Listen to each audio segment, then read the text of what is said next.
Ang mga latest, ang mga trending, ano na ba ang mga happenings? Usap-usapan. Usap-usapan. Siksik sa kwentuhang magaan at masiglang talakayan ng mga paksang siguradong inyong kawiwilihan. Bawat usapin, magkabuluhan. Kaya people of all ages, kasali kayo sa Usap-usapan sa Radyo Pilipinas World Service.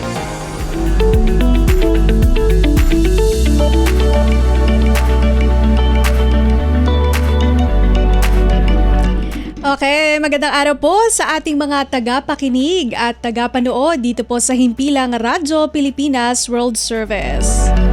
Narito na naman po ang inyong programang Usap-usapan kung saan tatalakayin po natin ang mga naging usap-usapan ngayong linggo, ano? Kasama niyo pa rin po ako sa programa. Ito po si Bea Gaza de Guzman.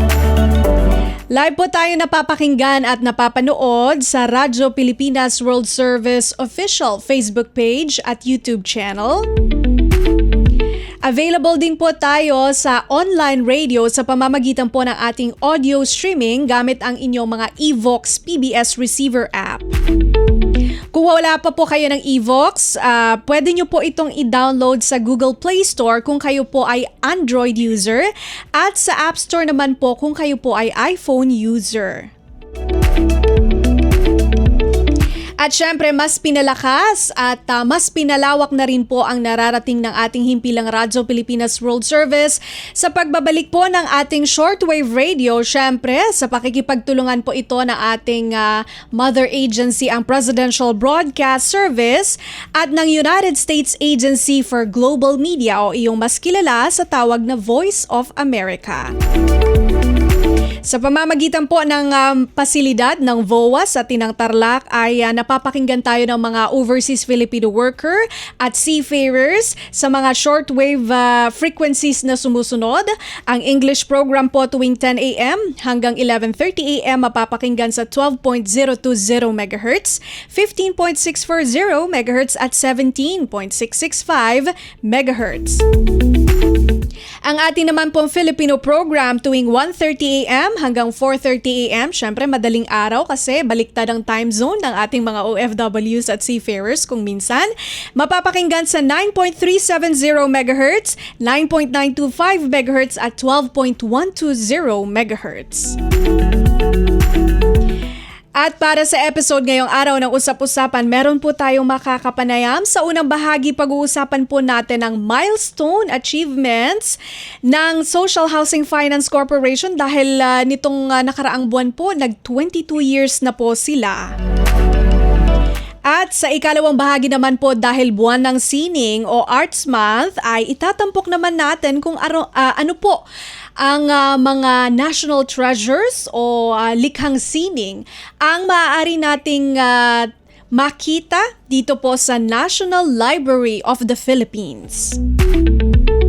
So simulan na natin, wag na natin patagalin. Live po natin kasama via phone patch si Sir Federico Rico Lacsa, President at CEO po ng Social Housing Finance Corporation o SHFC. Magandang araw po sa inyo, President Lacsa. Si Bea Gaza de Guzman po ito ng Radyo Pilipinas World Service.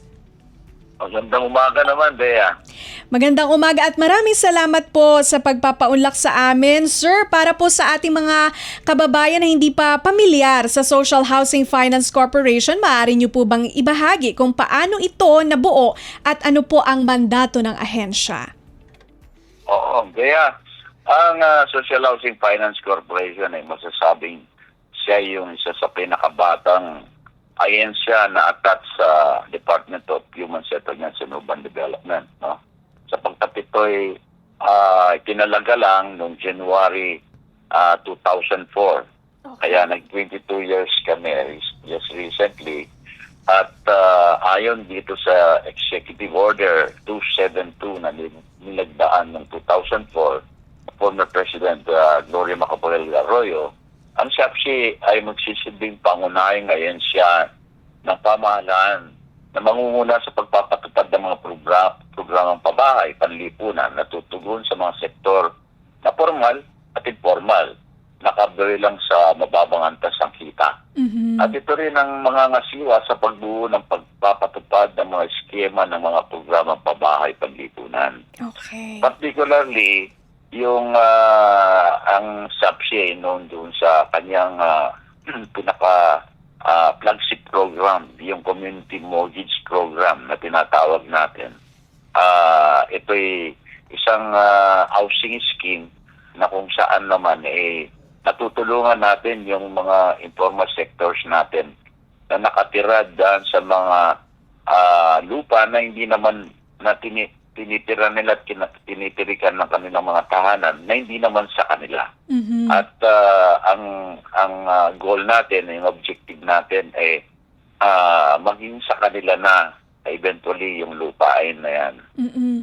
Meron din kaya tayong mga other special programs, yung Identity Housing Program at saka iba pang programa para doon sa mga mababa ang kita at Okay. tagtas ng kita. So para sa mga informal sectors at doon po sa mga families na mayroong mababang income, no, nakakatulong tayo sa pagbibigay ng pambansang pabahay. Meron po kayong tinatawag na Enhanced Community Mortgage Program o ECMP at sa ilalim po nito nakapag-secure po kayo ng land tenure para sa mahigit 6,200 na mga pamilya. Sir, paano po ito nakamit ng ganito kabilis? Okay. Una-una, gusto ko munang i-explain sa'yo yung ano ba yung Enhanced Community Mortgage Program. Kasi Yes.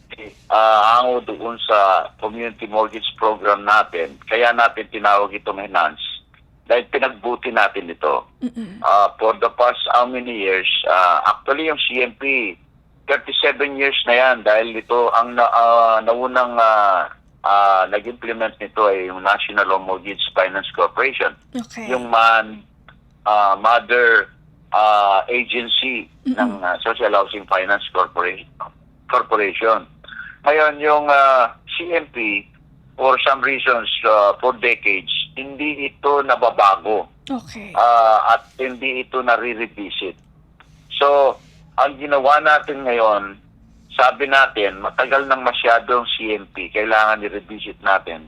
Kailangan tignan natin kung ano pa ang pwede nating gawin para mas magiging responsive siya doon sa mga pangangailangan ng ating mga kababayan. Okay. Siyempre, for 37 years, marami ka nang nakita na kumisan problema rin sa pag-implement ng CMP. Okay. At the same time, ang palaging sinasabi nila sa CMP, hindi raw nagbabago yung community natin. Binili lang natin ng lupa para sa kanila, pero wala silang improvement. Parang kung Islam area yan, they remain Islam.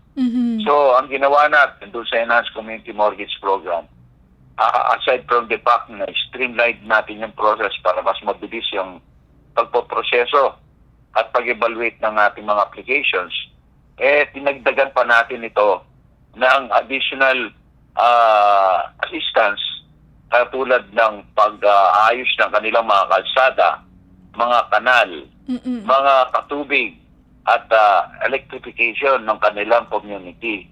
Kasi karamihan dyan kuminsan walang mga kalsada, walang ayos na kalsada, walang ayos na drainage system. Okay. At kuminsan, pati yung water and power nila, hindi talaga sapat para sa kanilang mga pangangailangan.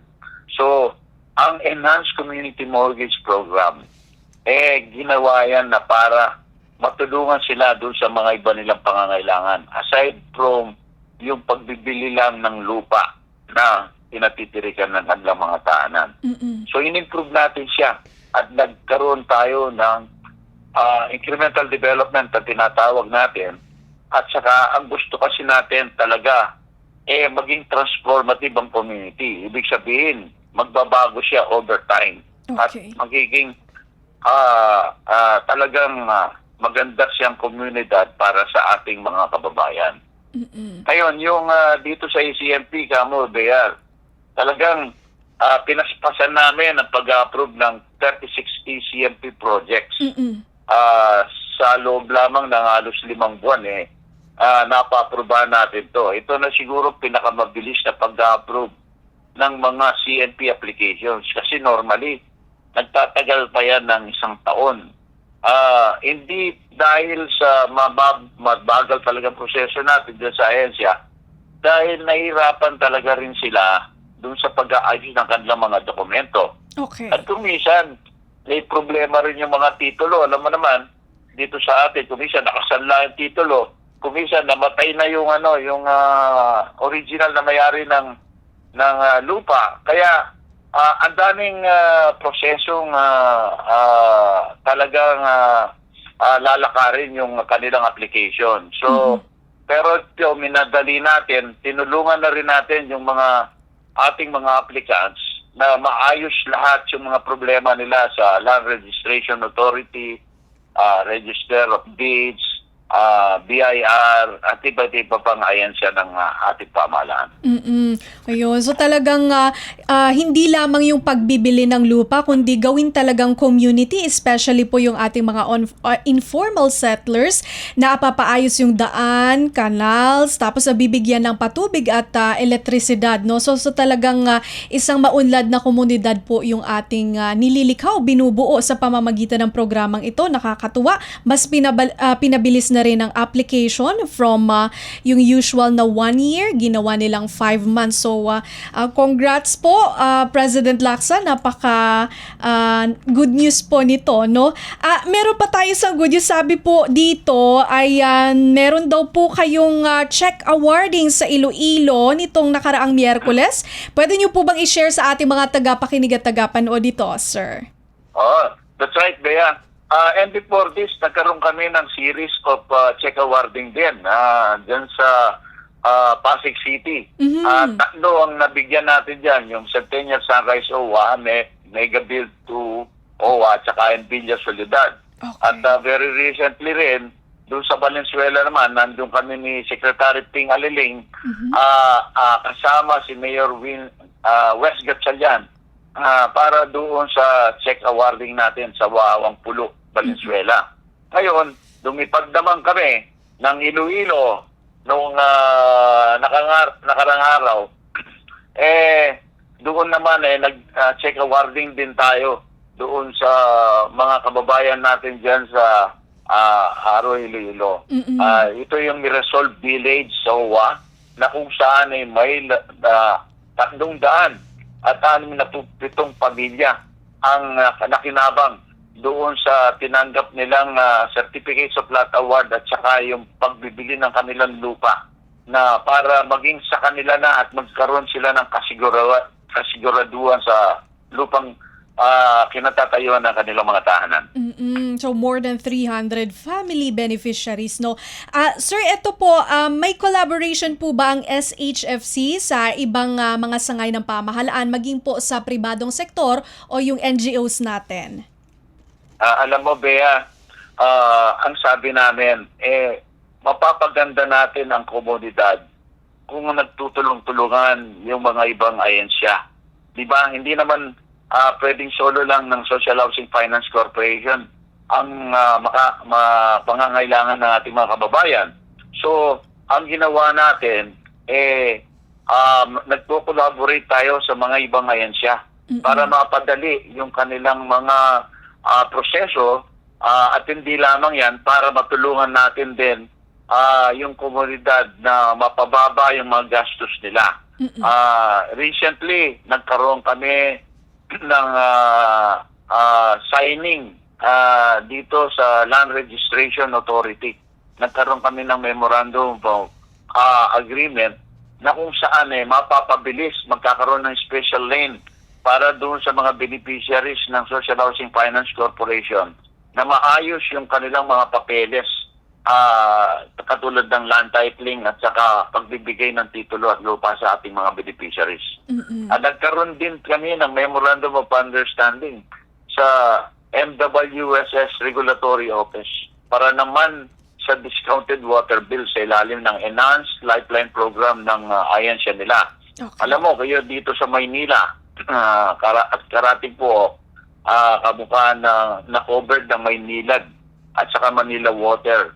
Pagka hindi ka lumalampas na konsumo mo ng 20 cubic meters, Mm-mm. ay magkakaroon sila ng discount dun sa kanilang binabayaran na halos 50%. Okay. So kung 500 pesos lang, Bea, ang konsumo mo sa isang buwan, ang babayaran mo na lang ay 250. Wow. Yan yung naging agreement natin sa MWSS Regulatory Office. Okay. At automatically, ini-enroll namin yung ating mga kababayan diyan sa mga ECMP areas natin para magkaroon sila ng benepisyo diyan sa kanilang patubig. Okay. At bukod pa dyan, may partnership din kami sa mga private sector NGOs tulad ng water.org, unconnected.org para sa internet naman nila. Okay. At saka yung sa Apple Dia Foundation para magtulong-tulong kami na mapabuti lalo yung kalagayan ng kabuhayan ng ating mga kababayan. Mm-mm. So talagang kompleto na, livelihood, pati yung mga utilities, tsaka yung sa LRA din, talagang wala na silang hahanapin pa, ika nga nila.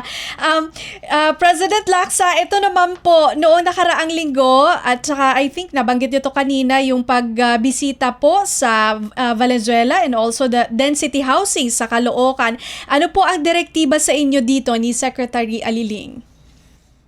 Yung density housing, Bea, para magkaroon ka ng background dito at saka ating mga kababayan, matagal na proyekto na yan. Mm-hmm. Yan ay naumpisaan doon sa panahon ni former President Noynoy Aquino, na kung saan nagkaroon ng tinatawag na programang Oplan Likas. Okay. Kung natatandaan mo, nagkaroon tayo ng isang matinding sakuna nung araw, yung Ondoy natin, na kung saan maraming namatay doon sa mga nakatira, doon sa paligid ng mga river natin, creeks, nung araw na yon. So, nagkaroon ng pondo yan nung panahon ni President Aquino at binigyan ng pondo para ilikas itong mga kababayan natin na nandyan sa mga danger areas. At ang SAPSI ay isa dito sa mga nag-implement nito, Kantaba, yung National Housing Authority. Ngayon, itong mga project na ito, inumpisaan ng mga bandang, kung hindi ako nagkakamali, mga 2014 at 2016. For some reasons, nahinto ito noong panahon ng ni President Duterte. Nung tayo mag-assume ng opisina noong 2022, nakita natin, puro naka-engage itong mga proyektong ito. Nasayang naman, dahil talagang kailangan ito ng ating mga beneficiaries. Dahil ang talagang objective nito, likas mo ang mga tao na nanggagaling doon sa danger areas. Yes. Imagine mo, pinatagal mo pa ito, no? So, inayos natin to starting in 2022. Nag-umpisa kaming ayusin ito despite limited resources. Kung ano man yung resources na nasa amin noong time na yon ng Social Housing Finance Corporation, at sinabi namin na kung ano yung pwede nating tapusin na natin. So pinagkasya-kasya namin yung aming budget para matapos at least yung mga ilang units. Not necessarily yung buong proyekto, pero may matatapos kami at may turnover tayo sa ating mga kababayan. Ito ngayon, si Secretary Aliling, nakita niya yung importance nito. At sabi niya, meron ka pang budget yan. Sabi ko, unfortunately ako, wala na tayong budget dito. So, inatasan ni Secretary Aliling yung DSUD na bigyan kami ng pondo out of the escrow funds para matapos natin lahat na ito, ang mga problema dito. Kasi karamihan dito ang mga problema, aside from yung may mga structures pa tayo na dapat kumpletuhin, water and power. Yun ang pinakamahalagang component ng housing. So, sino naman ang titira kung wala tayong tubig, kung wala tayong kuryente? So, ngayon, yan na yung ina-address natin, Bea. Okay. At soon, may turnover na natin ito sa ating mga kababayan. Ayusin lang namin yung kanilang mga patubig at saka yung kanilang mga kuryente. Okay. Dito naman po tayo, President Lacsa, sa tinatawag na vertical housing projects. Kumusta po ito? At open po ba ang inyong mga vertical housing projects sa ating mga kababayang overseas Filipino workers? Definitely. Tuloy na ang ating mga vertical housing projects na naumpisa na natin noong bandang 2023, no? Yung Crystal Peak Estates natin diyan sa San Fernando, Pampanga, meron na tayong 4 na high-rise buildings diyan na 12 stories. At ang mga ilan diyan na-turnover na natin sa ating mga kababayan. Mga 125 units na yung na-turnover natin sa mga pamilya diyan. At meron pa tayong additional 900 units na ready for occupancy na. At itin-turnover na natin little by little as soon as natin-take out ito ng Pag-ibig. Sa People's Bill naman po, sa Davao City, 14 na building na natapos natin dyan. At mga 1,400 units ito. At unti-unti na natin itong tin-turnover sa ating mga kababayan, halos 400 na yung units na na-take out natin dyan. At magkakaroon pa ng additional units dyan. Halos 3,000 units na ang makukompleto at may turnover natin sa mga beneficiaries natin within the next few months. Dyan naman sa Maynila, meron din tayo dyan, yung San Miguel de Manila Residences na may 172 units. Tapos na yan. Pwede na i-turnover. Inaayos lang na Maynila yung kanilang patubig. At saka dyan sa Valley View Township naman, may alos 400 units tayo dyan. At saka may 2 building na tayong patapos na dyan sa Tandiganville sa Puerto Princesa, Palawan. Ongoing din po ang proyekto natin dyan sa Port Town area sa Maynila. Na kung saan may 5 building tayo tinatayo dyan, Bert, at patapos na rin yung mga building na yan na within the next few months, bago siguro sumapit yung middle of the year, may turnover na rin natin yan. At saka yung Pascualer 7 and 10 dyan sa Quezon City. Naroon din po ang 2 34-story buildings na ng San Juan City na kung saan gin-ground break natin together with Mayor Francis Zamora, itinatayo na rin po yan. At saka doon sa may Bataan tayo, sa Orion Bataan, nag-umpisa na rin tayo dyan. So, tuloy-tuloy lang yung ating vertical housing projects na identify natin initially para sa ating mga kababayan. At saka, definitely, yung mga OFWs,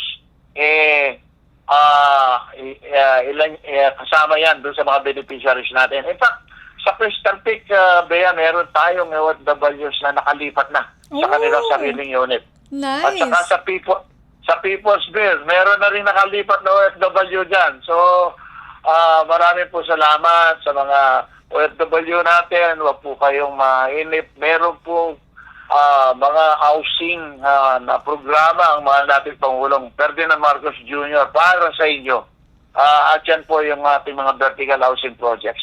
Magtanong lang po sila sa Social Housing Finance Corporation at marami pong available na units na available doon sa mga OFW natin sa iba't iba't sulok ng ating bansa. Yun. Nako, talagang good news ito para sa ating mga OFWs, mapa-land-based man o sea-based. Nako, sige, nag-enjoy kami sa inyong mga pamamahagi ng milestone achievements sa 22 years ng Social Housing Finance Corporation. President Lacsa, ang inyong parting message or final message sa ating mga tagapakinig at tagapanood sa Radyo Pilipinas World Service. Nais kong iparating sa ating mga kababayan na ang pangarap na magkaroon ng sariling lupa at bahay ay posible sa pamagitan ng mga programa ng Social Housing Finance Corporation. Gaya ng ACMP at iba pang programa at initiatives ng SHAPSI. Katulad ng ating may mga sa mga informal settlers naman dyan sa may South, hindi ko nabanggit sa iyo, Bea, meron tayong mga proyekto dyan. In partnership with DOTR. Tayo ang gumagawa, ang SHAPSI ang gumagawa ng mga resettlement projects dyan. para mailikas yung ating mga pamilya na tatamaan ng railway system natin. At marami na rin tayo natapos yan. And recently, meron tinurnover ng Social Housing Finance Corporation doon sa mga pamilya na maapektuhan doon sa ating South Railway system. Natutulungan din natin yung mga kababayan natin dyan sa Intramuros na kailangan lumikas dahil nandyan sila, nakatira dyan sa loob ng Intramuros natin, area natin. Para mapaganda naman natin yung Intramuros, kasama yan doon sa tourism program natin. Kaya kailangan maayos natin yan. At nailipat na rin natin yung mga pamilya dyan. Kaya may mga special programs tayo, Bea, under SHAPSI, na talagang nagbibigay tayo ng benepisyo pabahay para sa ating mga kababayan. Tuloy-tuloy lang po at magtanong lang po kayo sa Social Housing Finance Corporation. Madali po kaming tawagan at sana ito lang ang abiling ko doon sa ating mga kababayan na kailangan po mag-check po kayo sa Social Housing Finance Corporation. Marami rin po ang mga kababayan natin na kung minsan naabuso yung kanilang at nagagamit yung Social Housing Finance Corporation na hindi naman otorisado ng Social Housing Finance Corporation. Just recently, Bea, merong parang dyan sa Magalang, Pampanga na pinag-uusapan na meron daw naningil dyan ng mga pera dyan sa ating mga kababayan dyan sa Magalang at nalulungkot ako nangyari sa kanila yan. Pero kailangan po mag-check po kayo. Ayun. At maging aware lang po tayo kasi wala pong binibigay na paintulot ng Social Housing Finance Corporation sa sino mang hindi kawani ng Social Housing Finance Corporation o authorized ng Social Housing Finance Corporation na maningil ng kahit magkano, kahit isang sentimo sa inyo. Kailangan po makipag-ugnayan lang po sa Social Housing Finance Corporation. Paulit-ulit ko pong sinasabi ito sa ating mga kababayan dahil marami na po kaming reports na natatanggap na kung minsan may naniningil po sa inyo. Wala po kaming tulot sa mga taong yan na maningil ng kahit magkano. Hindi po kami nagbibigay ng authority kahit sa sino. Pero madali po namang i-check yan. I-check lang po ninyo kung lehitimong proyekto yan ng Social Housing Finance Corporation at makipag-ugnayan dito sa aming headquarters dito sa Makati at kung hindi man, diyan sa pinakamalapit na branch ng Social Housing Finance Corporation. Wag po kayong makakasa po kayo na kami ay tutugon sa inyong mga katanungan. At tuloy-tuloy po yung ating serbisyo at ang tema ng ating pagdiriwang nitong 22nd anniversary ng SHAPSI. Championing communities today and tomorrow. And we will continue to build lives and transform communities dito po sa SHAPSI. Kaya nagpapasalamat ako, Bea, sa binigay mo ng oras at pagkakataon sa akin para ipabatid sa publiko ang mga programa ng SHAPSI. Yun. Kami po ang dapat magpasalamat. Maraming salamat po sa inyo, President Lacsa. Talagang championing communities today and tomorrow. Mabuhay po kayo.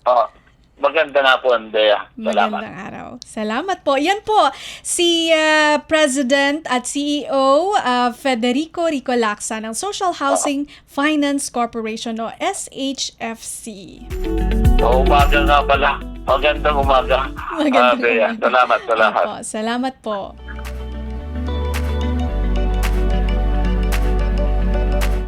Okay, sa pagbabalik naman po ng palatuntunang usap-usapan, abangan naman po natin ang tampok na mga art display dito po sa National Library of the Philippines. Makalipas lamang po ang ilang paalala. Mas pinadali na ang government transactions sa tulong ng eGovPH Super App. Pwedeng-pwede mo nang magawa ang lahat ng ito. I-download ang eGov app sa iyong smartphone o tablet mula sa App Store o Google Play Store. Pagkatapos, ilagay ang iyong mobile number at i-authenticate gamit ang one-time PIN o OTP para marehistro ang iyong account. Saka ilagay ang iyong mga pangunahing impormasyon at kumpletuhin ang facial recognition technology para sa verifikasyon ng iyong pagkakakilanlan. Para sa mas mabilis at mas maayos na serbisyong panggobyerno, gamitin na ang eGovPH Super App.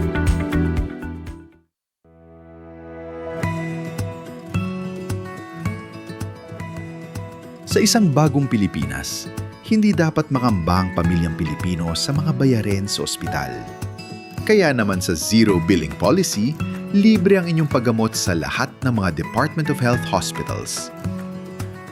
Mapa-inpatient, outpatient, o emergency services. Isama na rin ang mga mamahaling gamot, lab tests,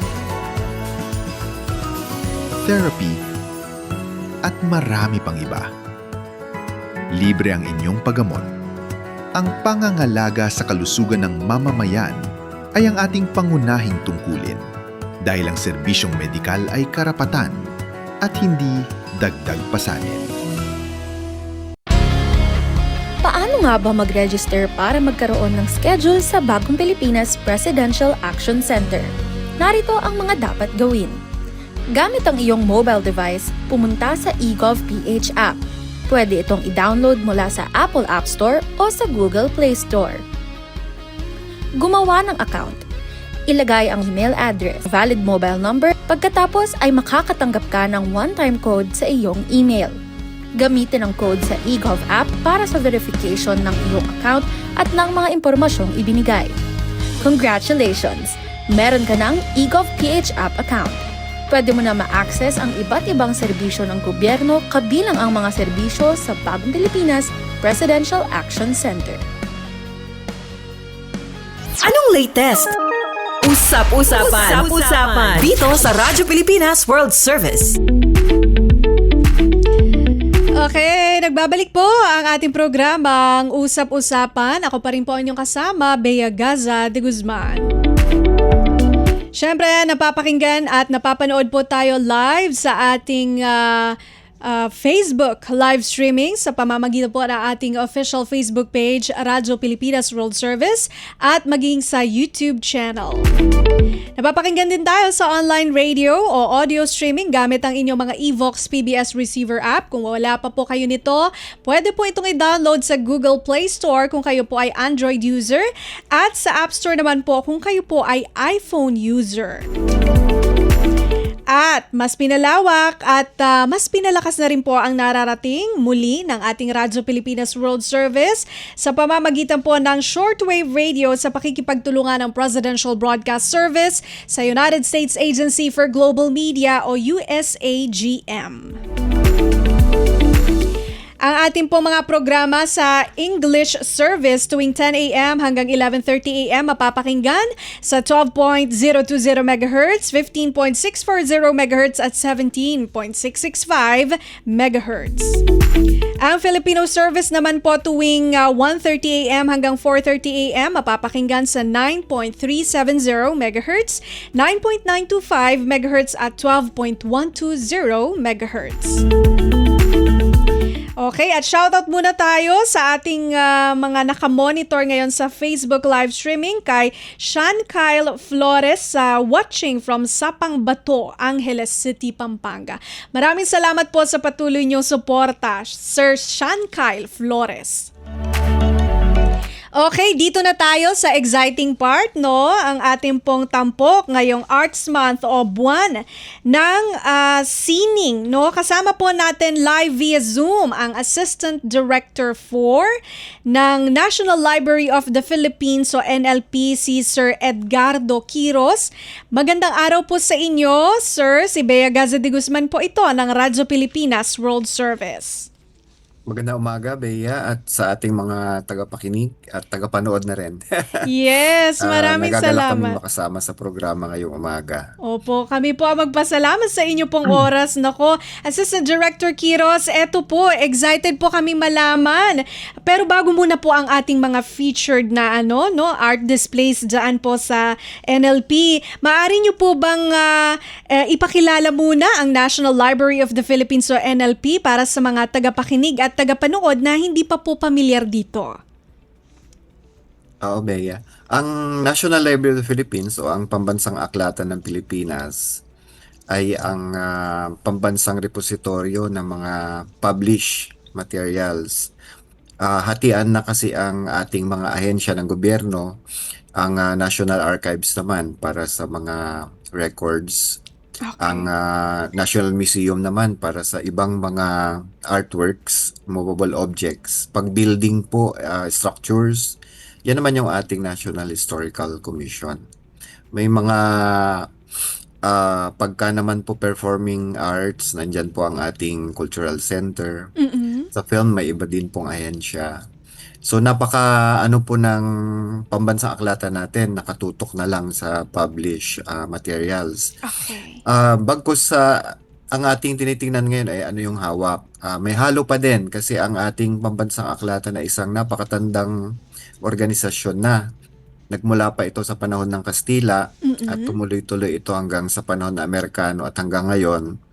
Kaya may mga hawak ang pambansang aklatan natin na nung araw ay dekorasyon lamang tulad ng mga Amorsolo painting, Yes. tulad ng Juan Luna na mga artworks. Nandun po sa atin ngayon yan. Sa ngayon, naka-display po, nakalagak po yan sa ating gallery. Yung karamihan nga lang po ay hindi na ilabas at nasa pangangalaga pa rin ng ating National Museum dahil naghahanda din kami na ang tao namin ay matuto at bihasa muna bago namin kunin ang ating mga napakahalagang mga heritage materials. Yes. Oo. Speaking of heritage materials, Assistant Director Quiros, balita namin ngayong Arts Month po, may mga espesyal kayong aklat na tampok sa NLP. Ano-ano po ang mga ito? Marami po itong nasa gallery natin, pero syempre hindi natin itatago ang mga No Limitangre, ang El Filibusterismo.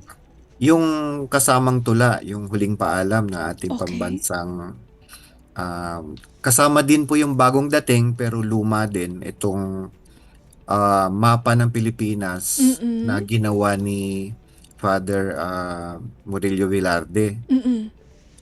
Itong kopya ng mapang ito ay ginamit sa ating kaso sa tribunal sa West Philippine Sea. Nandun na Yes. po yan. Oh. Meron din pong bagong dating na mapa din ng Pilipinas na bahagi ito ng Treaty of Paris. Okay. Isang napakalaking mapa. Donasyon po ito ni Justice Carpio. Okay. Nahanap po nila ito nung kanilang pinag-aralan at nag-research para sa ating West Philippine Sea claim naman. Okay. Now, maliban po dito, may mga, syempre yung ating lumang libro patungkol sa ating mga literatura. Yung pinakauna natin na nakita, ito yung Ninay. Isa siyang nobela na sinulat ni Pedro Paterno nung siya ay nasa Espanya lamang nung panahon ng 1800s. Si Pedro Paterno ay isa sa mga naging direktor ng National Library nung panahon ng Kastila at Oh. tumuloy-tuloy siya hanggang panahon ng Amerikano. Isa rin po siyang manunulat. Yan. Okay. May mga naiwan pa na mga dokumento sa National Library. Ito yung tinatawag nila na Philippine Insurgent Records Okay. o binabansagan ngayon na Philippine Revolutionary Records. So hindi lang libro, kundi records din na naiwan pa sa pangalaga ng National Library. Mula sa, ito yung tinatawag namin na nag-around the world na documents. Kasi ito ay mga nakumpiska ng sundalong Amerikano sa panahon ng Philippine-American War at nalagak siya sa Amerika ng matagal na panahon at isinauli lamang siya sa atin mga 1950s. Ayan, so nandyan naman yung dokumento kasama yung ating Declaration of Philippine Independence Okay. sa panahon nila Emilio Aguinaldo na Katipunan. Nakasama din po dyan yung trial ni Andres Bonifacio na dokumento. Okay. At saka yung mga iba-iba pang sulat na kasama din sa ating Philippine Insurgent Records. Pero maliban doon, nasa amin din kasi ang Manuel Quezon Collection Okay. at saka si President Carlos Garcia Collection. Ayan, so ito yung mga dalawang syempre mga kilalang mga presidente natin. At si Quezon, maliban sa presidente ng Pilipinas, ay kilala din siya nung panahon ng World War II dahil sa pagkupkup ng mga Hudyo galing sa giyera sa Europa. Yes, opo. So, nabigyan din siya ng ganong pagkilala sa ibang bansa. At kung hindi alam pa ng lahat, ay ang Pangulong Quezon, ang dating Pangulong Quezon, siya ang nagtatag ng tuberculosis na institusyon sa Pilipinas. Isa siya sa mga panahon niya. At kinilala din siya sa ibang bansa dahil sa kanyang mga inisyatibo bilang presidente sa pagtutok naman sa tuberculosis. Ayan. At ang Manuel Quezon Collection, nailagak na natin, nairehistro natin sa as a heritage material, as a heritage collection sa sa Asia at sa buong mundo. Meron na siyang certificate of recognition na hindi lang sa Pilipinas ang halaga ng ating Manuel Quezon Collection, kundi sa buong mundo na rin. Ayun. So, ito yung mga mahalaga. Pero marami pa. Ang tanong nga sa atin ay, paano natin pagkakasyahin sa isang gallery? Oo nga. Diyan natin nakasama si Professor Xiao Chua na siya ang gumawa ng naratibo ng ating gallery. At pinilit niyang pagkasyahin ang pinilian niya at ginawa ng naratibo ang ating gallery. Oo. Nang sa gayon ang ating mga kabataan, lalo na marami tayong kababayan mga pinanganak at lumaki sa ibang bansa na Totoo yun. namamasyal lang. Mm-mm. Kaya natin naisipan itong gallery kasi sa matagal na panahon, meron naman tayong gallery nung araw. Mm-mm. Ito yung panahon pa ng 70s at saka 60s. Mm-mm. Pero dahil nga sa paghati-hati ng mga opisina, nawala ito at naging library service na lang ang National Library sa mga nakaraang mga dekada. Mm-mm. At ito yung gusto nating ibalik kasi hindi naman lahat ng bagay ay kailangan mo basahin para iyong ma-appreciate. Mm-mm. Opo. So yun yung ating pangunahing adhikain dito sa ating gallery. Yes. AD Quiroz, nabanggit niyo po kanina itong mga napakaraming materyales na ang hahalaga nito, no? Natural treasures nga maituturing na sinasabi natin. Ngayon, curious po kami, paano po ba natin minomodernize ang NLP or yung facility nito para tiyakin po yung protection ng mga century-old documents na inyo pong binahagi kanina? Naku, Bea, yan ang mahabang kwento. Sa atin, dahil ang building natin ay luma. Okay. Nagsimula tayo doon. Alam naman natin na tayo ay binibisita ng malalakas na lindol. So, ang una nating ginawa noong 2013 ay earthquake retrofitting ng building. So, yan napakatagal na proseso at trabaho. Magastos. Oo nga, retrofitting. So, ilang taon ang ginalawan yan. At final, inabutan pa kami ng pandemic sa ating... ngayon, natapos naman ang retrofitting ng building. Doon natin ginawa ang gallery. Nagsimula tayo sa mahabang proseso din ng paghahanda at tiningnan natin kung ano ang priority kasi hindi naman pwedeng sabay-sabay lahat. Sa unang ginawa natin sa gallery is yung sunog. fire Yes. prevention. So, sinabayan natin yan nung climate control ng gallery para tayo ay nasa tabing dagat. Okay. Ang lupa na kinatatayuan ng ating National Library ay reclaimed. Nakapatong ito sa wooden pylons nung nakita ko mismo yan nung hinukay ang building para sa earthquake retrofitting. Tubig dagat po ang ilalim ng building. So, alagaan mo mula sa ilalim hanggang sa paligid at sa ibabaw hanggang sa loob. Yan napakahalaga ng ating climate control maliban dun sa retrofitting at yung ating gas-based fire suppression. Ito po ay hindi simpleng fire suppression kasi ang mga dokumento po natin ay nasa papel at mabasa ito, masisira na Oo or nga. magkakaroon ng Tsaka damage. sunog, no? So Sayang. naghanap tayo ng teknolohiya na babagay dito sa ating koleksyon. At maliban doon, hindi lang babagay kundi ano yung kakayaning gastusan ng gobyerno. That's true. Yan yung pinaka mahirap na isulong kasi kahit gusto mo ng pinakamagandang teknolohiya kung hindi naman kayang gastusan ng Oo nga. pamahalaan. Pangarap, mananatiling pangarap lang yan. So tayo naman ay naghanap ng ano yung kayang gastusan kasi alam naman natin na may mga mas mahalagang prioridad ang ating pamahalaan. Kahit sino ang presidente natin, alam naman natin na mayroong mas mahalagang gagastusan. So hindi naman tayo nakikipag-unahan pero syempre bilang tagapamahala din ng ating ahensya ng gobyerno, gusto rin natin na maisulong ang tama pero yung kumbaga ay kayang isakatuparan.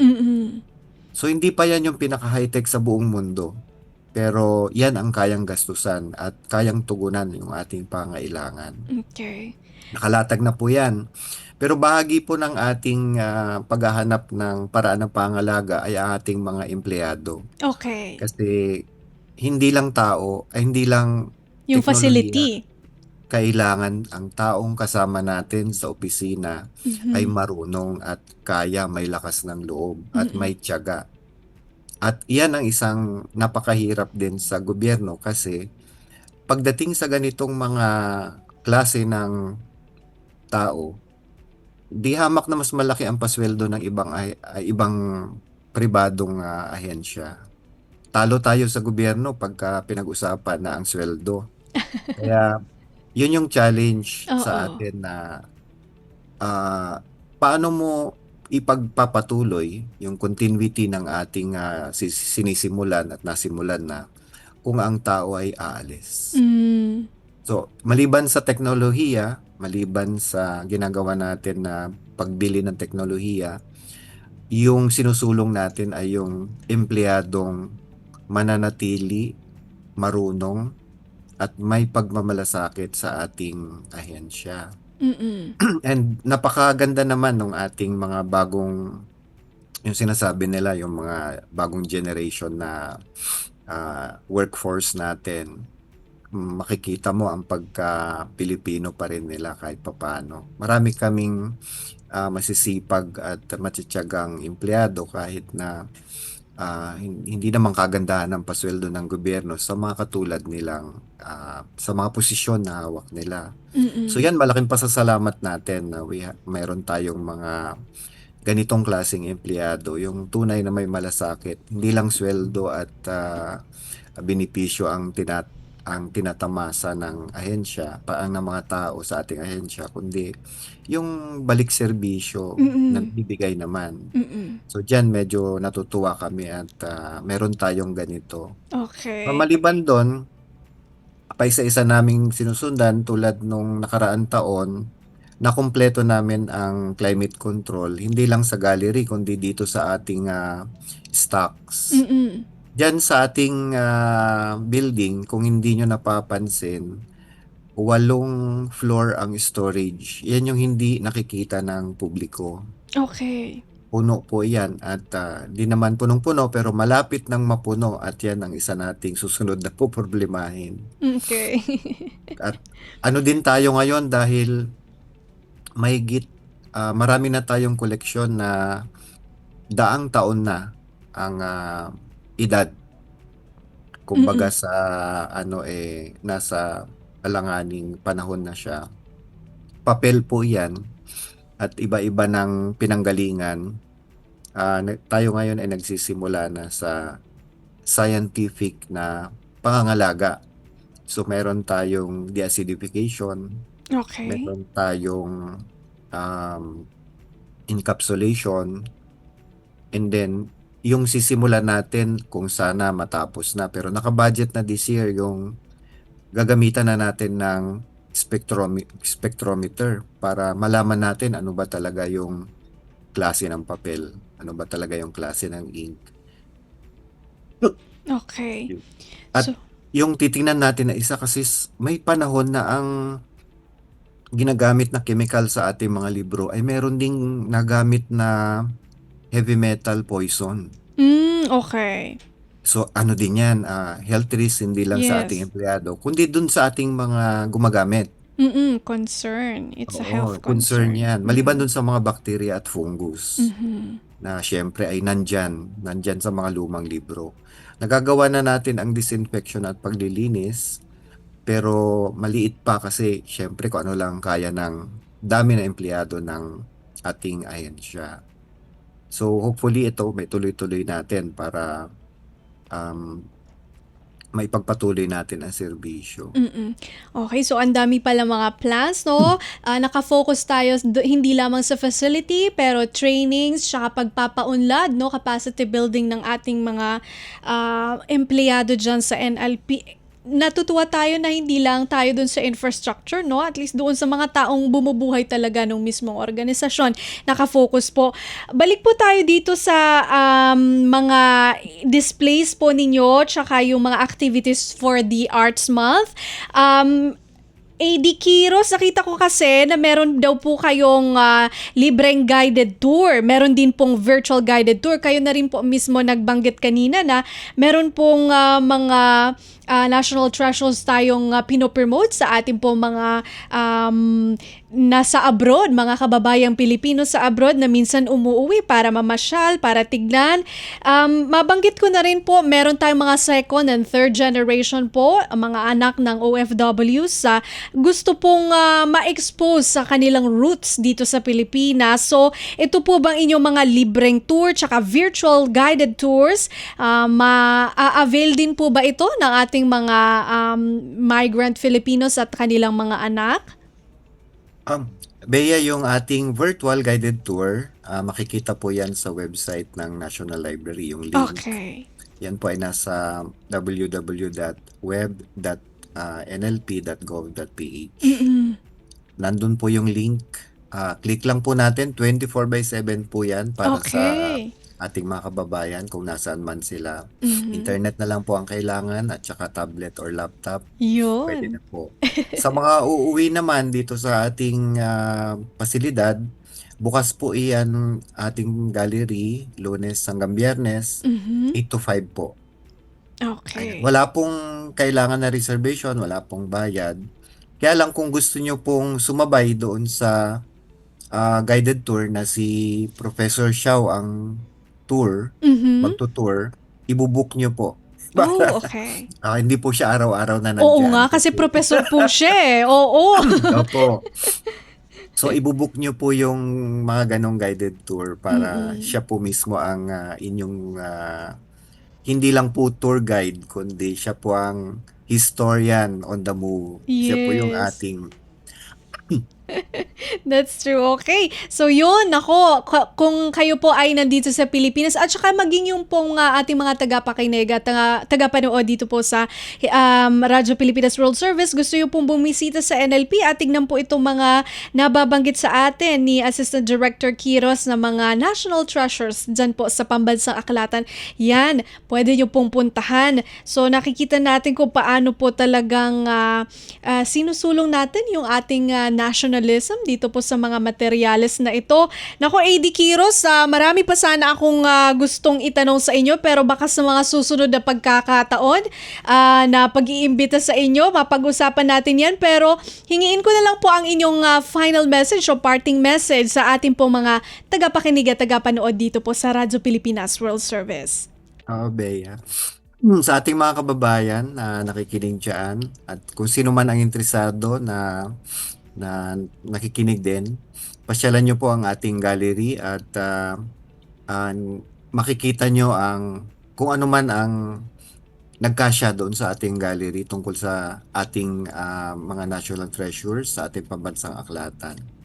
At sana po yung pagbisita nyo ay bigyan nyo din kami ng feedback kung may nais pa kayong i-suggest na para mapabuti natin. Ngayon yung mga iba na hindi naman kayang i-display, sinusubukan po natin ilagay yan sa ating digital library, sa ating pong teknoaklatan, para naman po mabasa nyo, mabuklat or makita yung mga iba pa. Kasi maliban sa libro, may mga photograph collection din po tayo, mga magazines, mga lumang dyaryo na ang ano lang po syempre pag yan ay public domain, makikita pong nasa internet, pero pag yan po ay may copyright restriction, makikita nyo po yan pag nandun kayo sa facility natin. Yun. Bilang paggalang po sa ating mga copyright holders naman. Yes. Yan. So bisita po kayo, hindi lang yung gallery ang makikita nyo. At sa mga kabataan, meron din po kaming bagong children's library na bukas lang last year na activity-based po siya. So hindi lang pagbabasa kundi may storytelling kami. At ngayong buwan na natapos na nung isang araw yung World Read Aloud Day natin. Okay. At maliban sa mga bata, yung mga nagbibigay din tayo ng training sa mga gustong matuto sa storytelling. Ayan. So sa mga teachers, sa mga iba din na librarians, iba din na gustong matuto ng storytelling, pwede kayong mag-join pag may mga training schedule po kami. Ayan po. And hopefully, tuloy-tuloy na po yung ating mga ginagawa at mas mapalawig natin at mapabilis ang ating trabaho. Ayun. Okay. Nako, maraming salamat po sa inyong oras at sa pagbabahagi po ng mga materyales o ang ating national treasures dyan po sa National Library of the Philippines. Assistant Director Quiros, mabuhay po kayo at sa uulitin, marami pa tayong pwedeng pag-usapan. Salamat din, Bea. Maraming salamat. Yan po si Sir Edgardo Quiros, ang Assistant Director 4 po ng National Library of the Philippines. Okay, so bago po tayo tuluyang magpaalam, nako, wala na po tayong oras, kaya sige, magpapasalamat muna tayo sa ating mga nakasama sa produksyon. Maraming salamat sa nagsilbi nating Master Control Technician kay Erwin Pañano, sa ating Wirecast Operator na si Hiro Lucero, at maraming salamat din sa ating co-producer na si Jerome Toledo. Muli, ito po si Bea Gaza de Guzman. Hanggang sa susunod na episode po ng Usap-Usapan, magandang araw. Anong latest? Usap-usapan. Dito sa Radyo Pilipinas World Service.